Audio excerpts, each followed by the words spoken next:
నా పేరు తేరా John గెర్షోన్ Srinivasarao.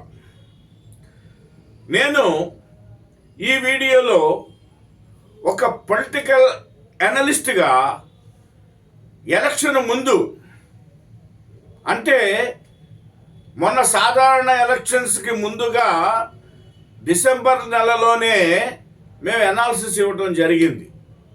Left India international తరపున అనాలిసిస్ చేయడం జరిగింది. అప్పుడు జగన్మోహన్ రెడ్డి గారు 175కి 175 సీట్లు కొట్టాలి అని అదే పనిగా ఈ యొక్క ఎమ్మెల్యేలని, ఎంపీలని వీళ్ళందరినీ కూడా పిలిచి బల్లగుద్ది మరి చెప్తా వచ్చారు. ఆ సమయంలో మేము అనాలిసిస్ చేస్తే, ನೀವು చివరి 5 తీసేసేయండి, 175లో 17 సీట్లు మాత్రమే మీకు వస్తాయని చెప్పేసి అని ధైర్యంగా రాసిచ్చాం. మేము అనేక మంది పార్టీ అధినేతలకు ఇచ్చాం, తెలుగుదేశం పార్టీ వాళ్ళకి ఇచ్చాం. అందరికీ కూడాను ఆ నిలబడిన క్యాండిడేట్స్ కూడా 17 సీట్ల కన్నా రావని చెప్పేసి అని కరాఖండంగా చెప్పాము. అదే కాకుండా వైసీపీ పార్టీ ఆఫీసు విలవిల, తెలుగుదేశం పార్టీ ఆఫీసు కళకళ అని కూడా ఒక వీడియో చేయటం అనేది జరిగింది. ఆ తదుపరి ఎలక్షన్స్కి మేము జరిగే ముందు కూడా మేము అనేక సార్లు హెచ్చరించాం.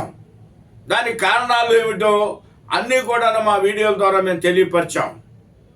అయితే దాన్ని తెలుగుదేశం పార్టీ కార్యకర్తలు ఎన్కాష్ చేసుకున్నారు. ఇప్పుడు మేము చెప్పదలుచుకున్నది ఏమిటంటే, ఇవాళ తెరమరుగైపోతుందా వైసీపీ కార్యకర్తలు. ఏమిటి తెరమరుగైపోవడం అంటే, మీకు పోయినసారి సాధారణ ఎలక్షన్స్లో వైసీపీ కార్యకర్తలు అందరూ కూడా చురుకుగా పాల్గొని కష్టపడి పనిచేసి జగన్మోహన్ రెడ్డి గారిని సీఎం చేశారు. చేయటానికి చాలా కారణాలు ఉన్నాయి. ఆయన కూడా అప్పుడప్పుడు నిజాన్ని ఒప్పుకుంటాడు, కానీ మరి అదేమి మనస్తత్వం కానీ ఎవరికి అర్థం కాని మనస్తత్వం. ఎందుకంటే నేను చాలామందితో మాట్లాడాను, ఆయన కింద పనిచేస్తున్న ఐఏఎస్ ఆఫీసర్లు, ఐపీఎస్ ఆఫీసర్లు అందరితో కూడా నేను మాట్లాడడం జరిగింది. ఆ క్రోకరీలో కూడా ఆయన ఎక్కువ మంది క్రిమినాలజీ మీద ఎక్కువ ఆయన కాన్సన్ట్రేషన్ చేయడం అనేది జరిగింది. మొట్టమొదటిగా మనం మాట్లాడాల్సి వస్తే, ఈ తెరమరిగిపోతున్న కార్యకర్తలు అనేది మనం ఆలోచన చేస్తే, మొట్టమొదటి వైసీపీ కార్యకర్త ఎవరంటే జగన్మోహన్ రెడ్డి గారి స్వయాన తల్లి గారు విజయమ్మ గారు. రాజశేఖర్ రెడ్డి గారి భార్య, ఆమె సత్యమణి గారు ఎంత బాధపడి ఈ యొక్క వైసీపీ పార్టీ గౌరవ అధ్యక్షురాలుగా ఆయన రిజైన్ చేసింది. ఆ రిజైన్ చేసినప్పుడే మేము అనుకున్నాం, దానికి కారణాలు కూడా చాలా ఉన్నాయి, బహు భయంకరమైన కారణాలు ఉన్నాయి. అయితే జగన్మోహన్ రెడ్డి గారు అప్పుడప్పుడు చెప్తూ ఉంటారు, నేను జైలు నుంచి వచ్చేటప్పుడు 16 నెలలు జైలు నుంచి వచ్చేటప్పుడు ఆ తర్వాత నా తల్లి నేనే ప్రారంభించాం అని చెప్తారు. పార్టీని ప్రారంభించినప్పుడు కూడా ఆ తల్లి యొక్క ప్రార్థనలు కానివ్వండి, తల్లి యొక్క సహాయ సహకారాలు కానివ్వండి, ఆయన వెంటే ఉండి నడిపించింది. నేను అనేక సార్లు ఆ యొక్క కేసుల్లో ఉన్నప్పుడు, సిబిఐ కేసులకి వెళ్ళినప్పుడు నేను నాంపల్లి కోర్టుకు కూడా అనేక సార్లు వెళ్ళడం జరిగింది. మొట్టమొదట వాయిదా రోజు తల్లిగారే పాపం ఆతృతతో పనికొచ్చేది కొడుకు కొరకు. ఆ తర్వాత శరీరమ్మ గారు, ఆ తర్వాత తన మిస్సెస్ భారతిరెడ్డి గారు, వీళ్ళు ముగ్గురు ఒకరి తర్వాత ఒకళ్ళు ఆ నాంపల్లి కోర్టుకు వచ్చేవాళ్ళు. నేను కోర్టేసుకొని ఆయన వచ్చిన తర్వాత నేను కూడా అనేక సార్లు ఆయనతో మాట్లాడటం అనేది జరిగింది కోర్టు హాల్లో. అయితే ఏదో ఒక రోజు నీ రాజ్యం రావడానికి అవకాశం ఉందని ఆ రోజు చెప్పాం. ఇప్పుడు చెప్తున్నాము, ఎలక్షన్ ముందే చెప్పాము నీ రాజ్యం పోతుందని. దానికి కారణం ఏంటి? ఎవరైతే కష్టపడి పనిచేశారో, ఎవరైతే ఆయన సీఎం చేద్దామని అనుకున్నారో వాళ్ళందరికీ కూడా సరైన న్యాయం చేయకపోవటం అది ఫస్ట్ ప్రధానమైన కారణం. మేము రాజశేఖర రెడ్డి గారు మరి ఆ యొక్క చనిపోయిన తర్వాత ఆయన యొక్క భౌతిక దేహాన్ని అది తెల్లటి గుడ్డలో చుట్టుకొని హైదరాబాద్ తీసుకొచ్చారు. ఎందుకంటే ఆయన అప్పుడు సీఎంగా ఉన్నారు కనుక తీసుకొని వచ్చి అక్కడ స్టేడియం గ్రౌండ్లో మరి అక్కడ ఒక 108 వాహనం మీద పెట్టి విజయమ్మ గారు తీసుకొని చూపించేటప్పుడు ఒక్క చిన్న మరి తెల్లటి క్లాతుల సంచిలాగుంది, అమ్మా ఇయే దొరికినవి అక్కడ అని. కాబట్టి అప్పుడు మరి జగన్మోహన్ రెడ్డి గారు మరి వెంటనే నన్ను సీఎం చేయండి, ఎందుకంటే జనరల్గా మరి తండ్రి వారసత్వం కొడుకు వస్తుందనే ఉద్దేశంతో ఆయన అడగడంలో తప్పలేదు. కానీ ఆ సమయంలో ఆయన కొంతకాలం వేచి ఉంటే చాలా బాగుండదని మరి అక్కడ మరి కాంగ్రెస్ పార్టీ యొక్క అధిష్టానం ఢిల్లీ నుంచి వాళ్ళు చెప్పారు, బాబు నువ్వు ఇంకా రాజకీయంగా ఇంకా ఎదగాల్సింది ఉంది, కొంచెంసేపు వెయిట్ చేయమంటే ఆయన లేకోకుండా వాళ్ళ మీద యుద్ధం మొదలుపెట్టి బయటకు వచ్చడం అనేది జరిగింది. అది అందరికీ తెలిసిన విషయమే. సరే, దాని ప్రతిఫలం ఏమైందో చూశారు. సరే, దీని మీద ఆయన 3000 కిలోమీటర్లు నడవడం, ప్రజల్లో ఎంతో కొంత అభిమానాన్ని సంపాదించడం, ప్రజా సమస్యల మీద అనేక సార్లు సత్యాగ్రహాలు చేయటం, ఇవన్నీ కూడా ప్రజలకు ఆ టైంలో నచ్చినాయి. ఎందుకనంటే అప్పుడున్న తెలుగుదేశం ప్రభుత్వం మీద కొంత వ్యతిరేకత ప్రజల్లోకి వచ్చింది కాబట్టి దాన్ని ఎన్కాష్ చేసుకోవడం అనేది ఆయన చేయగలిగాం. అప్పుడు కొంతమంది నాయకులు అంటబడ్డారు, రామచంద్రారెడ్డి గారు కానివ్వండి, సుబ్బారెడ్డి గారు కానివ్వండి, లేకపోతే రాజమోహన్ రెడ్డి గారు కానివ్వండి, ఉమారెడ్డి వెంకటేశ్వర్లు గారు కానివ్వండి, వీళ్ళ అధిష్టాన వర్గంలో మరి ప్రముఖ పాత్ర వహిస్తూ అదేవిధంగా కుటుంబంలో ఉన్న ఆ స్త్రీల యొక్క బ్లెస్సింగ్స్ కూడా జగన్మోహన్ రెడ్డి గారికి ఉన్నాయి. ఇప్పుడు ఎక్కడున్నాయండి? ఏమైపోయారు వాళ్ళంతా ఉండబట్టే జగన్మోహన్ రెడ్డి గారు సీఎం అయ్యారు. అంతేగాని సజ్జల గారి వల్ల కాలేదు. లేకపోతే ఆ యొక్క మరి ఎంపీగా తీసుకొని A2గా ఉన్న విజయసాయి రెడ్డి గారి వల్ల ఈయన సీఎం గారు కాలేదు. ఎవరండి వీళ్ళు? పార్టీలో వీళ్ళు ప్రముఖ స్థానం వహించి వాళ్ళు ఎవరైనా ఏ కార్యకర్త అయినా సరే వీళ్ళు మంచి వాళ్ళని చెప్పమనండి, చూద్దాం. వీళ్ళకి ప్రాధాన్యత తర్వాత ఎలక్షన్ అయిన తర్వాత వీళ్ళకి ప్రాధాన్యత దొరికింది. అంటే అక్కడ విజయసాయి రెడ్డి గారిని ఒక కన్నులాగా, సజ్జల రామకృష్ణారెడ్డి గారిని మరో కన్నులాగా 2 కళ్ళతో ఈ యొక్క మరి అప్పుడున్న సీఎం గారు జగన్మోహన్ రెడ్డి గారు చూడడం, వాళ్ళకి అవకాశం ఇవ్వడం, పార్టీ నాశనం అయిపోవటం, కార్యకర్తలు అందరూ చెల్లాచెదరైపోవటం జరిగిపోయినాయి. అదేవిధంగా ఆ సజ్జల రామకృష్ణారెడ్డి గారి కొడుకుని తీసుకొచ్చి భార్గవి గారిని తీసుకొచ్చి ఆయనకు ఒక ఇంపార్టెంట్ పోస్ట్ ఇచ్చారు. ఇస్తే వీళ్ళంతా కూడాను ఫ్రాక్షనిస్టులు. ఈ యొక్క ఫ్రాక్షనిజాన్ని ఆంధ్ర రాష్ట్రంలో మొట్టమొదటిసారి పొలిటికల్గా తీసుకురావడం అనేది జరిగింది. ఎందుకనంటే ఆ పులివెందల్లో అక్కడంతా ఫ్రాక్షనిస్టులు ఎక్కువ కూడా మొదటి నుంచి చేసేవాళ్ళు. కానీ ఆ జాడ్యం రాజశేఖర రెడ్డి గారికి అంటలేదు. రాజశేఖర రెడ్డి గారు అందరితోనూ మంచి అనిపించుకున్నారు. ఆఖరికి చంద్రబాబు నాయుడు గారు అపోజిషన్లో ఉన్నా కూడా, లేదా ఆయన గవర్నమెంట్లో కూడా అక్కడ రాజశేఖర రెడ్డి గారికి చంద్రబాబు ఈయనొక మరి ఒక ఇప్పుడున్న చీఫ్ మినిస్టర్ గారు ఆయనకి మధ్య ఎక్కడ వివాదాలు ఎక్కడ రాలేదు. చంద్రబాబు గారు రాజశేఖర రెడ్డి గారు ఎప్పుడు కూడా ఇటువంటి వివాదాస్పదమైన వ్యాఖ్యలు మాట్లాడుకోవడం, రాజకీయంగా ఒకరిని దూషించుకోవడం, మరి ఇలాగ తిట్టుకోవడం, నాకు గందరగోళమైన పరిస్థితి ఎక్కడా సంభవించలేదు. ఇదంతా కూడా ఈ యొక్క వైసీపీ కార్యకర్తలు చూస్తూ ఉన్నారు. అసలు వైసీపీ అది యొక్క పార్టీ 151 సీట్లు ఇచ్చి గెలిపిస్తే జగన్మోహన్ రెడ్డి గారు అసెంబ్లీలో చేసింది ఏమిటండి? మా దగ్గర పులులు ఉన్నారు 151 మంది, వాళ్ళ మీ మీద వదులుతాను, మీరు 23 ఉన్నారు. ఎందుకండి అది? 23 ఉన్నారు. వచ్చే ఎన్నికల్లో ఆ ముగ్గురే మిగులుతారు, ఆ 20 మంది కూడా ఇట్లా లాగేస్తామనే మాట అవసరమా? ఇది ప్రజాస్వామ్యం కదా. 23 సీట్లు వచ్చినాయి, వాళ్ళని పని వాళ్ళు చేసుకొని ఇవ్వాలి కదా. అది కాకుండా మరి ప్రతిపక్ష హోదా రావాలి అని అంటే మినిమం 17 సీట్లు ఉండాలి. 17 సీట్లు ఉంటే తప్ప నీకు ప్రతిపక్ష హోదా రాదు. ప్రజలు ఇవ్వలేదు ఇవాళ నీకు. ఇవ్వకపోతే నాకు ప్రతిపక్ష హోదా ఇవ్వండి అని చెప్పేసి ఆ దిగజారుడుతనం ఎందుకు? ప్రజల ముందుకు వెళ్ళి ప్రజలను అడగాలి నాకు ప్రతిపక్ష హోదా ఇవ్వమని.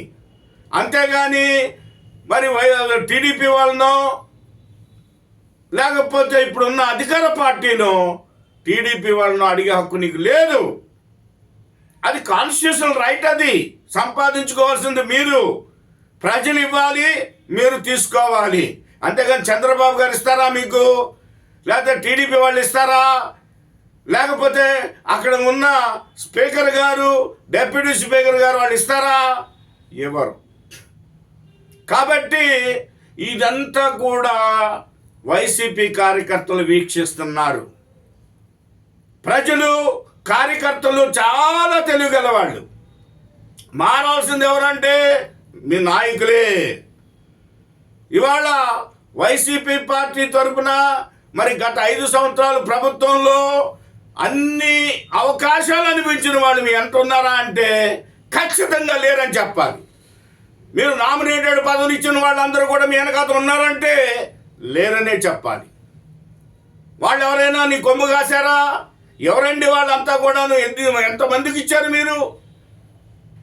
వాళ్ళంతా కూడాను వైసీపీలో ఉన్నవారా అంటే కాదనే చెప్పాలి. అన్ని అక్రమమైన జీవోలు ఇచ్చేశారు. క్రిస్టియన్ ఫైనాన్స్ కార్పొరేషన్లో అది తీసుకొచ్చి ఒక ఎస్సీని వేశారు. ఏంటయా ఇది అని అడిగితే ఎస్సీలు క్రైస్తవులు ఒకటి కాదా అని అడిగారు. అదేవిధంగా మానవ హక్కుల కమిషన్ దాంట్లో మరి మానవ హక్కుల కమిషన్ గురించి కానీ మానవ హక్కుల కేసులు కానీ చేసిన వాళ్ళని వేయమని చట్టంలో ఉంటే పనికి రాని వాళ్ళని తీసుకొచ్చి వేసి కర్నూలుకు మార్చారు. మానవ హక్కుల కమిషన్ అంతవరకు ఎంత యాక్టివ్గా పనిచేసిందండి? ఇష్టం వచ్చినట్టు వేశారు. ఎందుకు వేశారా అని అంటే సజ్జల గారు రికమెండేషన్. ఏమంటే సజ్జల గారు ఏంటిది ఇదంతా నన్ను అడిగితే నాకేం తెలుసండి, విజయసాయి రెడ్డి గారిని అడగండి. What is this non sense? కాబట్టి అన్ని అక్రమ జీవోలు ఇచ్చారు. ఈ యొక్క వైసీపీ కార్యకర్తల మనోభావాలు కూడా దెబ్బతీశారు. అందరూ ఒక్కొక్కటి జారుకున్నారు. ఈ రోజున మరి వైసీపీ వలన ఎంతో కొంత పదవులు అనిపించిన వాళ్ళు కూడా మేము పదవులు అనిపించాము, మేము వానుండి బాధపడ్డాము, మీరు బయటుండి బాధపడుతున్నారని చెప్పేసి అని వాసిరెడ్డి పద్మ గారు లాంటి వాళ్ళు కూడా మాట్లాడటం జరిగింది. ఇవాళ వాసిరెడ్డి పద్మ గారు బయటకు వచ్చేసింది ఏమిటి రాజకీయాలని. అదేవిధంగా 5 సంవత్సరాలు ఈ యొక్క రాష్ట్రం అంతా కూడా నాశనం అయిపోయింది, వినాశనం అయిపోయింది. 3 రాజధానులు అన్నారు, 3 ఇటుకరాళ్ళు కూడా ఏ రాజధానిలో పెట్టలేదు.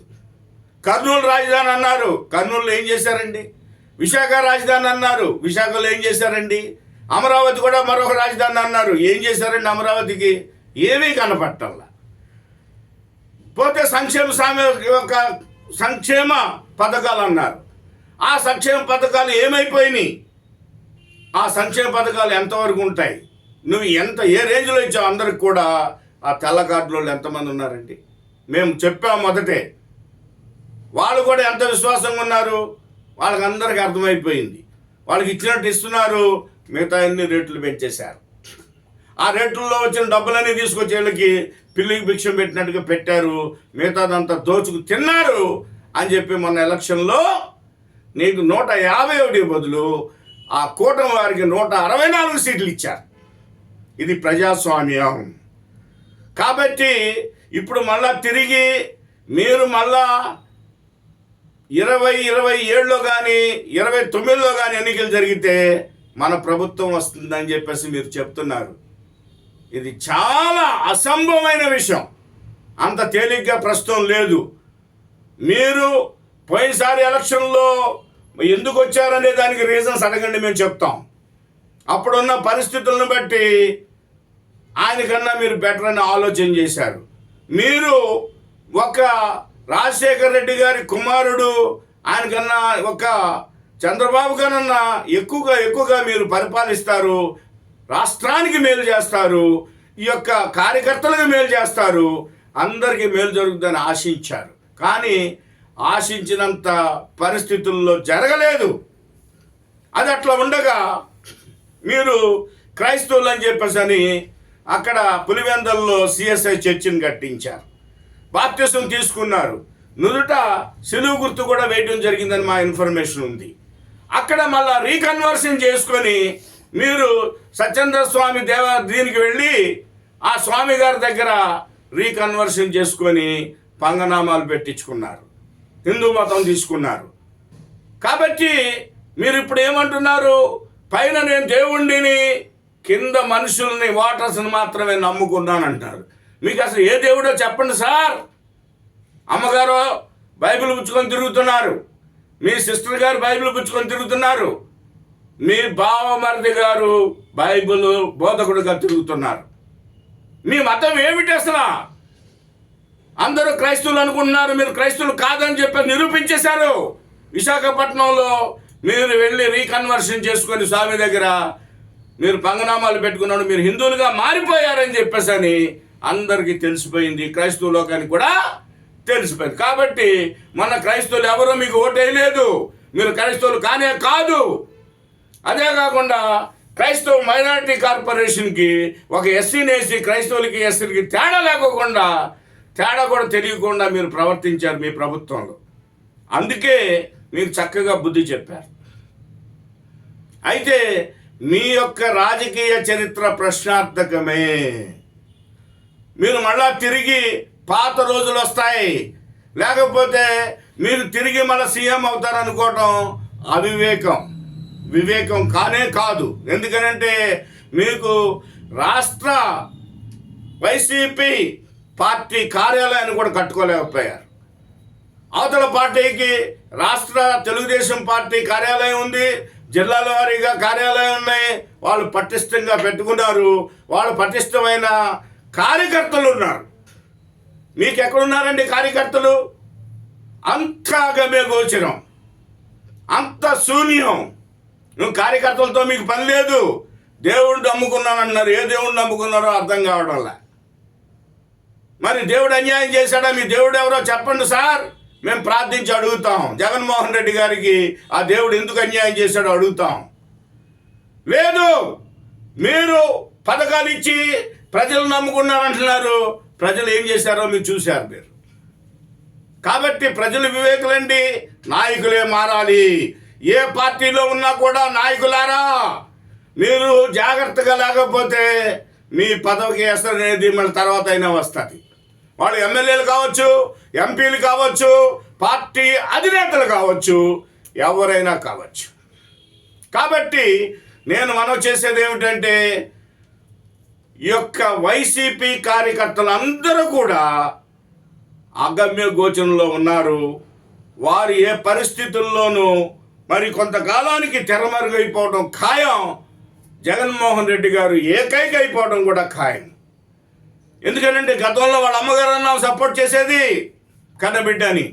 ఈరోజు ఆ పరిస్థితి లేదు. ఇంకెవరు చేస్తారండి?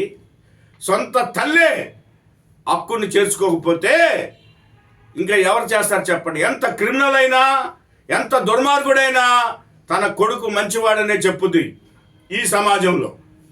కానీ నా కొడుకు ఇలా ఉంటాడని నేను ఊహించలేదు, ఏమి చేశాడని వెళ్ళి ఓట్లు వెళ్ళి అడుగుతారు అని ఆమె మరి వీడియోలు పెట్టడం జరిగింది. ఎలక్షన్ టైంలో ఈ దేశం వదిలిపెట్టి ఇంకో చోటుకి వెళ్ళిపోవడం జరిగింది, మరో దేశాన్ని అమెరికా వెళ్ళిపోయారు. కాబట్టి తల్లిని కూడా నువ్వు దుఃఖ సముద్రంలో పెట్టిన మీకు మరి ఇవాళ కార్యకర్తలు ఎలా నిలబడతారు చెప్పండి? అదేవిధంగా తల్లిగారి మీద కేసులు పెట్టడం ఏమిటండి? ఇది మహాఘోరం, ఇది మహాఘోరమైన తప్పితం. మీ పక్కనున్న మీ కోటరీ వాళ్ళు ఎవరు చెప్పట్లేదేమో, మీ కోటరీ వాళ్ళందరికీ నేను తెలుసు, వాళ్ళందరితోనూ నేను చెప్పాను ఆ రోజుల్లోనే. వాళ్ళందరూ కూడా మౌనం అంగీకారం అన్నట్టుగా మీ మధ్య భజన చేశారు.